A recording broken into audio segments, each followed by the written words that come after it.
Oh, happy day, oh, happy day, oh, happy day, oh, happy day. When Jesus washed, oh, when he washed, when Jesus washed, takes my sins away. Oh, happy day, oh, happy day, oh, happy day, oh, happy day, oh, happy day. Oh, happy day, oh, happy day. When Jesus washed, oh, when he washed, when Jesus washed, oh, when he washed, he washed my sins away. Oh, happy day, oh, happy day, happy day. He taught me how to fight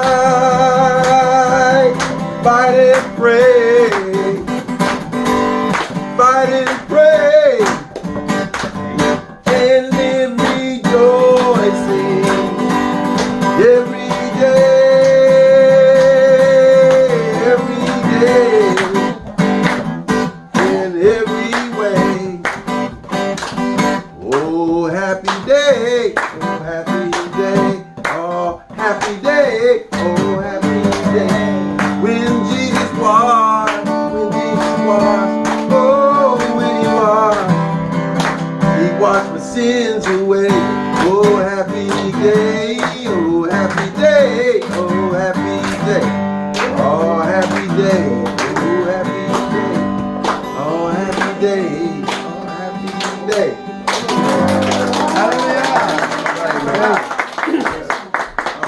Nice song. Thank you so much. 오늘 말씀은 마태복음 28장인데요. 제가 봉독해드리겠습니다. 마태복음 28장 1절로 6절까지 그리고 18절로 20절까지 말씀 보겠습니다.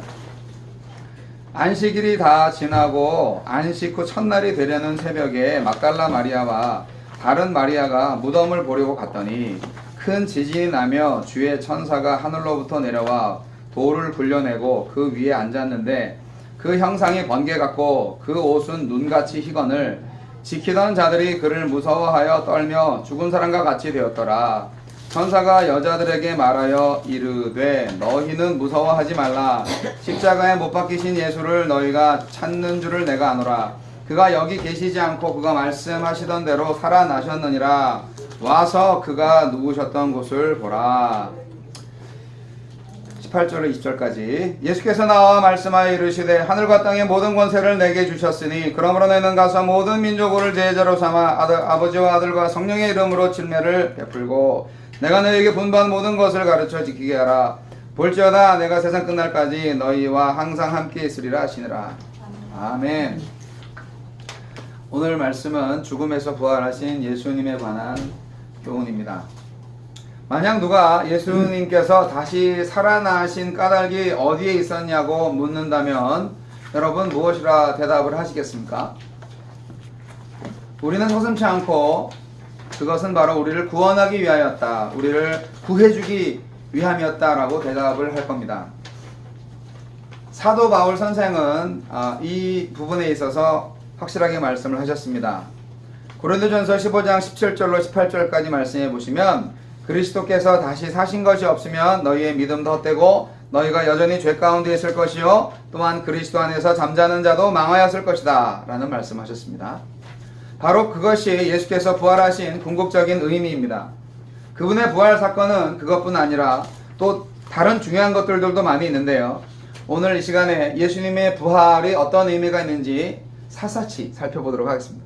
주보에 나와 있는 설교 내용은 오늘 제가 설교하는 내용하고 약간 다릅니다.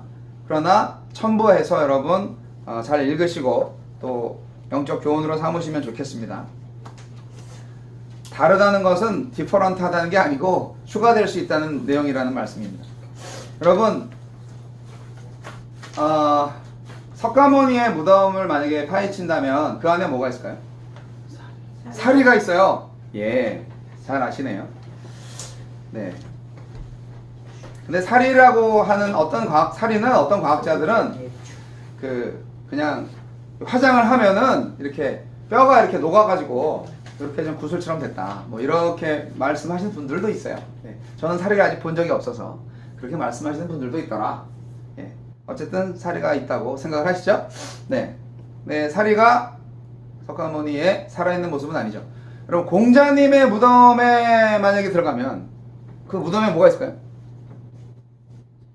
공자님의 시체가 있겠죠. 그렇죠? 이슬람교의 창시자 마호멧의 무덤을 만약에 파헤친다면 그 안에 뭐가 있을까요? 너무 쉬워서 대답을 안 하시네. 마호멧의 시체가 이제 있겠죠. 네. 소크라테스의 무덤에도 마찬가지죠. 소크라테스의 무덤 파헤치면 그 안에 최소한 주검의 흔적이 있을 겁니다. 뭐 뼈자국이든 미라든 뭐 뼈가루든 있을 겁니다. 그런데 예수님의 무덤에 들어가면 여러분 뭐가 있을까요? 만약에 예수님의 무덤 안에 들어갈 수 있다면, 그 무덤을 파헤친다면 뭐가 있을까요?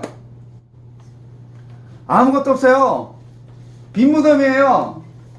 이것이 바로 예수님의 부활한 증거입니다. 여러분, 죽음보다 생명이 강하다 하는 것을 예수님은 부활을 통해서 알려주셨습니다. 여러분, 우리가 현실적으로 볼 때는 생명보다 죽음이 아주 강합니다. 뭐 사람 죽는 거 우리 6.25를 겪으신 분은 아실 거예요. 파리 목숨보다 더 쉽게 사람이 죽어가는 모습을 보셨잖아요.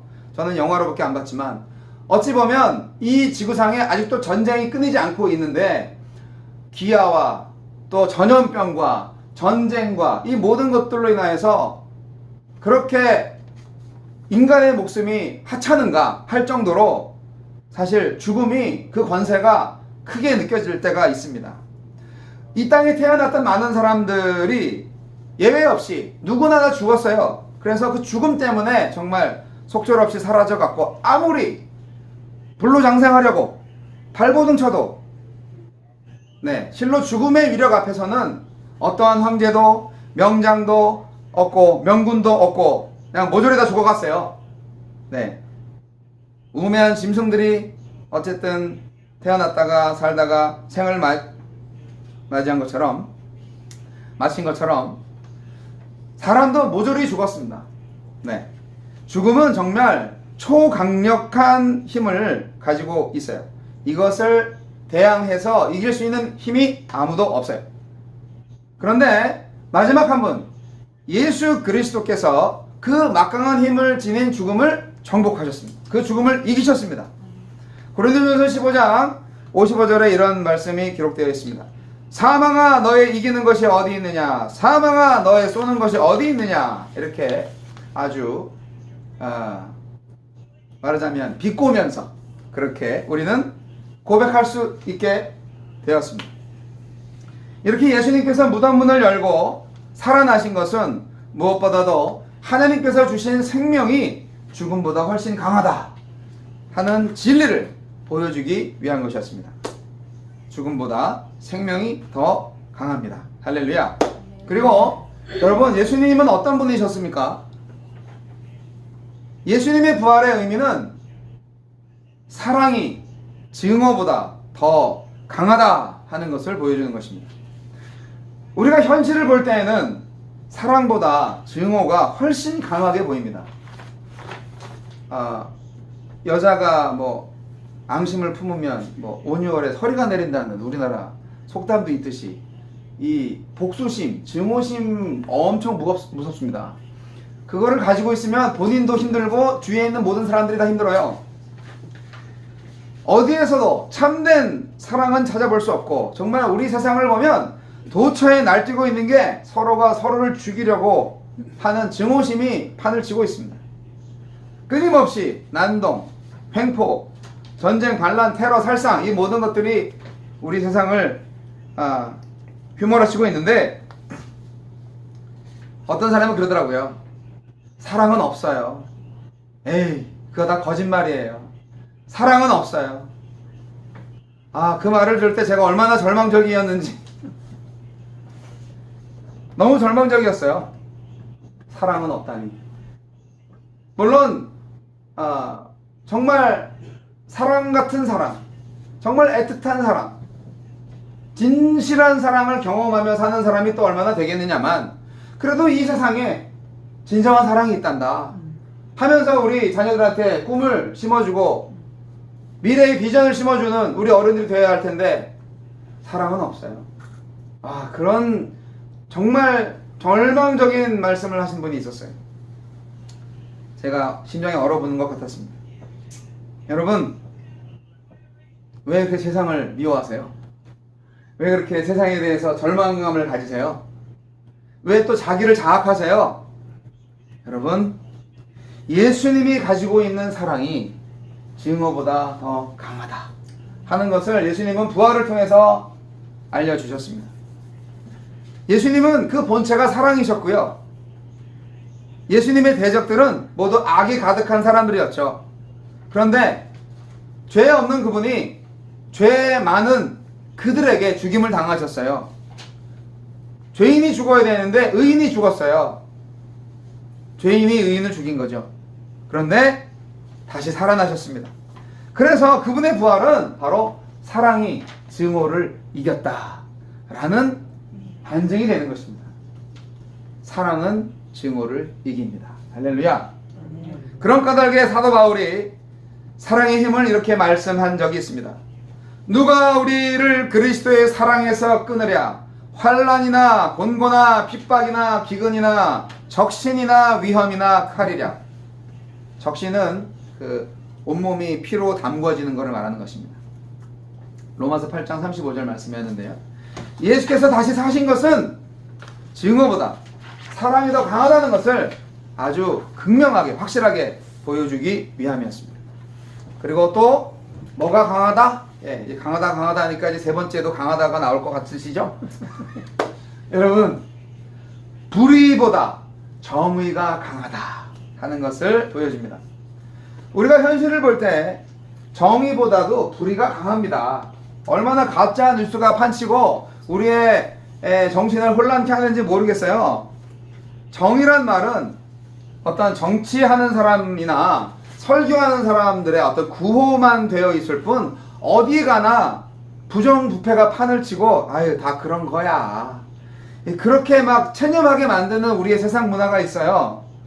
그래서 힘 있는 자가 힘 없는 자를 짓밟고 가진 자가 못 가진 자의 것을 빼앗고 이렇게 강한 자가 약한 자를 늑탈하는 것이 우리 안연되어 있어요. 그런 까닭에 어디를 봐도 정의와 슬기가 통하는 데가 없고 힘없는 자와 못 가진 자와 약한 자는 설 자리를 잃어버렸습니다. 실로 선지자 하박국이 이렇게 말을 했죠. 하박국 선지자가 살았던 그 시대도 그랬거든요.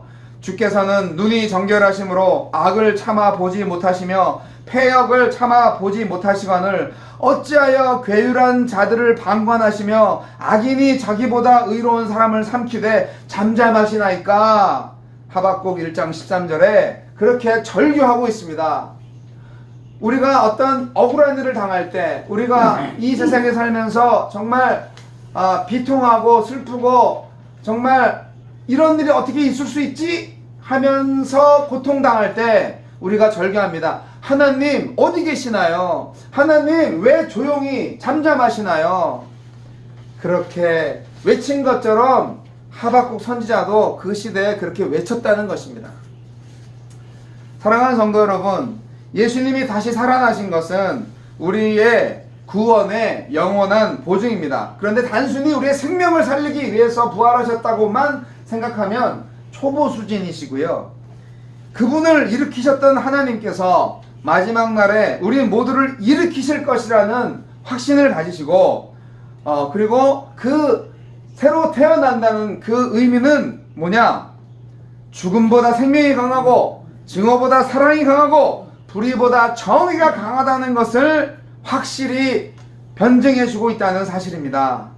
사랑하는 성도 여러분, 우리는 이렇게 예수님의 부활의 의미를 확실하게 깨달아서 이 땅에서 하나님의 뜻을 실현하는 일에 박차를 기해야 되겠습니다. 아멘. 여러분, 예수님은 이렇게 부활하신 후에 많은 제자들한테 보여주시고 그리고 이제 승천하시기 전에 제자들에게 세 가지 최후의 분부를 하셨습니다.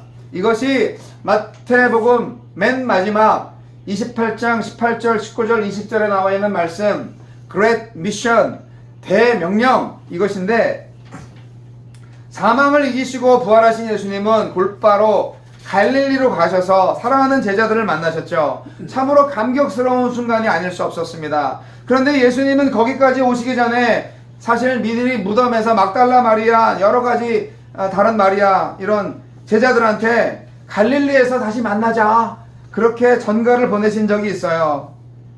원래 갈릴리에서 사역을 하셨었잖아요. 3년 전에 제자들을 부르시고 함께 하느님의 나라를 위해서 우리 함께 한번 으쌰으쌰 해보자 라고 했던 그곳이 바로 갈릴리잖아요. 그래서 부활하면 갈릴리로 갈 거라 그렇게 항상 말씀하셨어요. 그리고 거기서 주님은 제자들에게 이렇게 진짜 유언 아닌 마지막 명령을 하시고 하늘로 올라가십니다. 세 가지 명령이 무엇일까요? 첫째는 모든 족속으로 제자를 삼아라 하는 말씀입니다. 여러분, 예수께서 나와 말씀하여 이르시되 하늘과 땅의 모든 권세를 내게 주셨으니 19절 그러므로 너희는 가서 모든 민족을 제자로 삼아. 모든 민족을 제자로 삼아. 이상하죠? 제자를 삼는 게 먼저예요. 너희는 가서 모든 민족을 제자로 삼아. 잘 보세요. 아버지와 아들과 성령의 이름으로 침례를 베풀고 내가 너희에게 분부한 모든 것을 가르쳐 지키게 하라. 내가 너희에게 분부한 모든 것을 가르쳐 지키게 하라. 가르쳐 지키게 하라. 이것이 맨 마지막에 있어요. 여러분, 제자 삼는 게 먼저고요. 그 다음에 침례 주고요. 그러고 나서 가르쳐 지키게 하라는 말씀이에요. 세 가지 분부가 제자를 삼아라, 침례 줘라, 가르쳐라. 이거거든요. 복음을 전하라는 말씀이 없네.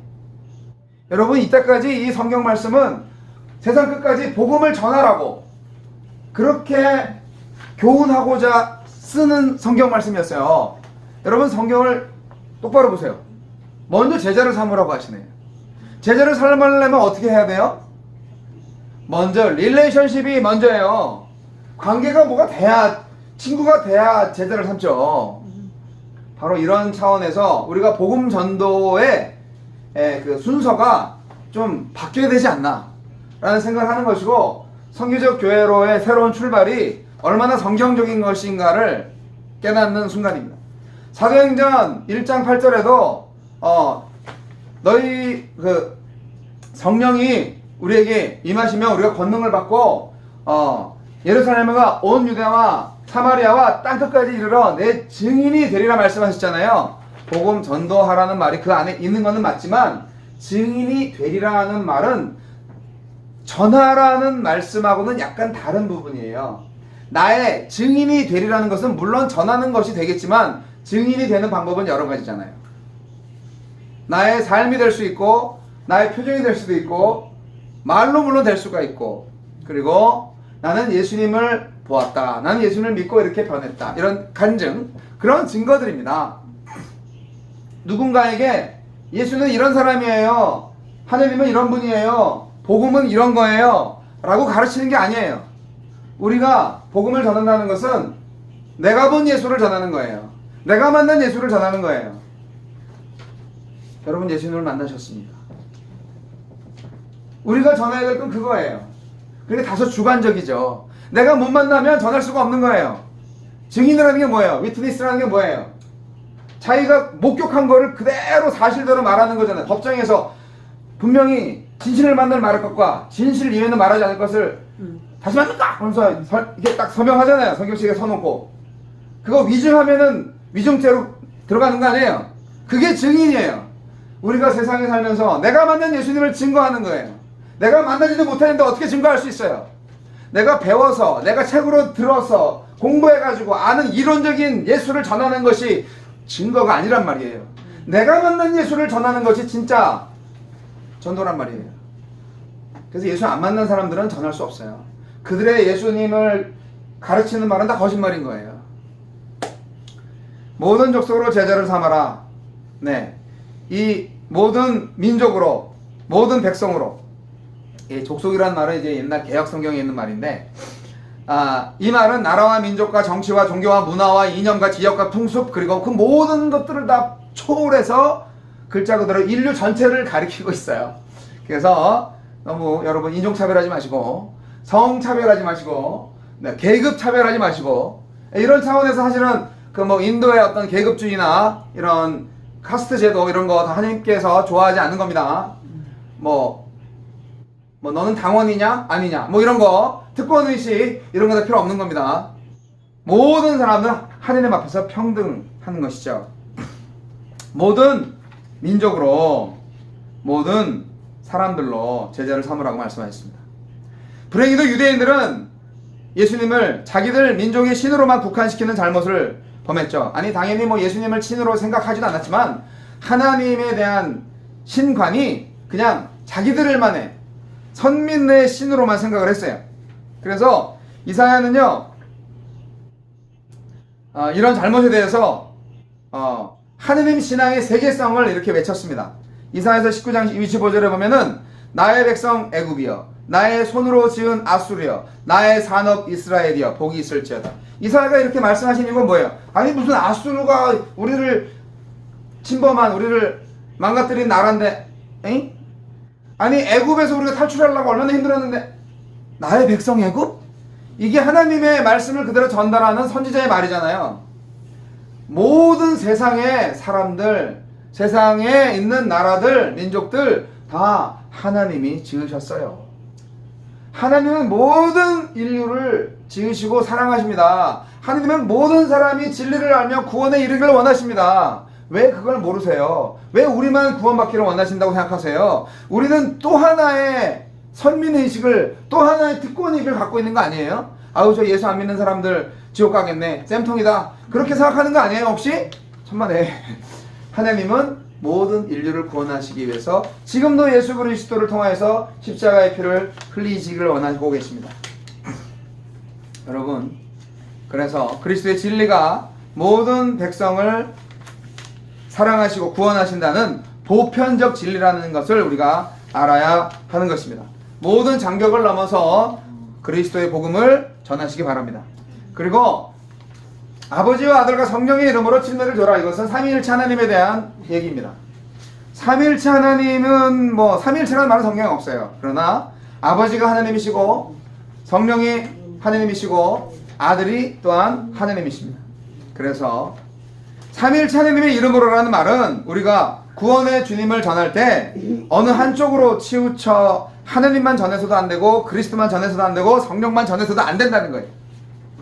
이것이 바로 우리 교회가 제대로 가져야 할 하나님에 대한 관념이고 생각입니다. 성부 하나님과 성자 하나님과 성령 하나님이 항상 함께 사역하신다는 것을 잊지 말아야 됩니다. 십자가에 달리실 때 성자 하나님만 십자가에 달리셨나요? 그 고통을 우리 성부 하나님이 함께 하셨습니다. 성령께서 그것을 가능하게끔 함께 하셨습니다. 모든 면에서 삼위일체 하나님은 함께 하셨습니다. 그리고 이제 모든 것을 가르쳐 지키게 하라는 말씀, 이 말씀을 여러분께 결론적으로 내리면서 정리하고자 합니다. 여러분, 우리는 대개 예수 그리스도를 믿게 만드는 일에 집중을 하고 있어요. 그래야만 믿어야 구원받으니까. 근데 예수님은요, 예수님을 믿게 만드는 일, 전도의 영역을 넘어서서 전도받은 사람이 그 사실을 믿고 말씀대로 살아라, 말씀을 지켜라, 바로 그러한 교훈을 강조하고 있다는 사실을 결코 잊어버리면 안 됩니다. 가르침을 받지 않은 신앙은 맹목적인 신앙에 빠지기 쉽고요, 미신에 떨어지기 쉽습니다. 배우셔야 돼요. 공부하셔야 돼요. 여러분, 믿게 만드는 일보다 먼저 가르침이 선행되어야 하는 것이 중요합니다. 물론 믿는 것은 어찌 보면 주님께서 믿음을 주시기 때문에 믿게 돼요. 그런데 믿은 다음이 아주 중요합니다. 왜냐고요? 진짜 믿음은 말씀을 지켜가는 것이기 때문입니다. 가르쳐 지키게 하라 말씀하셨잖아요. 왜 이거는 안 하는지 모르겠어요. 오늘날 목사님들이. 저도 잘 못하고 있죠.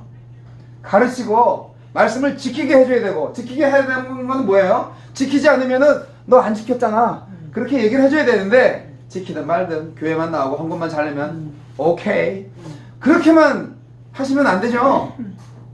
여러분, 이런 가르침은 앞서서 제자를 삼으라는 이 말씀에서도 강조되고 있습니다. 제자는 뭐 하는 사람이에요? 스승을 배우는 사람이잖아요. 그러니까 우리가 예수님께서 신자를 만들라고 한 적 없어요. 제자로 삼으라고 말씀하셨어요. 그래서 우리는 신자로서 만족하면 안 됩니다. 우리 믿는 자들은 다 제자로 부름받았습니다. 할렐루야. 그리고 또 가르치라 하는 데서 그치면 안 돼요. 가르치는 데서 중단하지 말고 가르침을 받은 대로 지키게 하라는 말씀을 주목해야 됩니다. 지키지 않는 신자는 거짓 신자예요. 그래서 진정 가르침이 그저 가르침으로 끝나면 그거는 아무것도 아닌 거죠. 그대로 지켜야만 가르침의 결실이 얻어지기 때문입니다. 진정 우리가 널리 복음을 가르쳐 전하는 것이 정말 중요하지만 가르친 것을 지키도록 만드는 것이 더욱더 소중한 것임을 알아야 합니다. 사랑하는 성도 여러분, 이 세 가지, 모든 족속으로 제자를 삼고 아버지와 아들과 성령의 이름으로 침례를 주고 모든 것을 가르쳐 지키게 하는 것, 이것은 예수님께서 부활하신 후에 승천하시기 전에 제자들을 향해서 진짜 최후로 들려주신 우리 제자들에게 맡겨진 지상 과제였습니다. 오늘 우리에게 맡겨진 과제, 바로 이것입니다. 우리가 종사하는 직업, 성별, 나이, 언어, 뭐 제각기 다를 수 있습니다. 그러나 우리의 정신과 행동의 지향점은 분명히 동일합니다.